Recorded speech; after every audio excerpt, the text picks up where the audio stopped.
কিন্তু metro station বা এগুলো তো কিছু চলছে না দাদা, মানে এগুলো তো হচ্ছে না এখন। হবে, নিশ্চয়ই হবে। জমি জটের জন্য আটকে আছে ময়ূকদা, জমি জটের জন্য। আজকে এই চিংড়িঘাটা ফ্লাইওভার, যেটা কলকাতার একটা অন্যতম মানে যোগাযোগের প্রাণকেন্দ্র, সেটার কি অবস্থা হয়ে আছে? আমাদের সরকার আসবে এবং দেখবেন 1 বছরের মধ্যে এগুলো কম। কারণ আমি সল্টলেক থেকে যদি বিরাটি যেতে চাই বা মধ্যমগ্রাম হয়ে আমি যদি বারাসতের দিকে যেতে চাই, যে পরিমাণ জ্যাম অফিস টাইমে দমদমের ওখানে থাকে, 2 ঘন্টা লেগে যায় সল্টলেক থেকে যেতে। ভীষণ ভীষণ জ্যাম। না, এটা তো অল্টারনেট, মানে অন্যান্য শহরে আমি এলিভেটেড রোড তো ছেড়েই দিলাম, মেট্রোর উপায় আছে, ভেতর দিয়ে প্যারালাল রাস্তা আছে, কোনো ওখানে আপনাদের অপশন তো তৈরি করেনি এখন। ওখানে অপশন তৈরি করেনি, কারণ ওই যে বললাম, চন্দ্রিমাদি যেহেতু নিজে ওখানে থাকেন না, ওখানকার মানুষের কষ্ট কি করে বুঝবেন?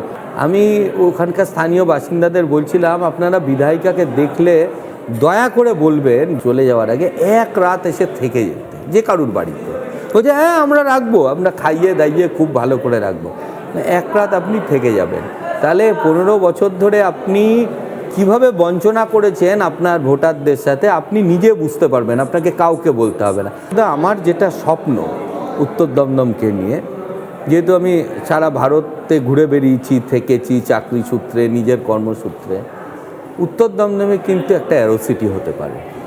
খুব দরকার, খুব দরকার।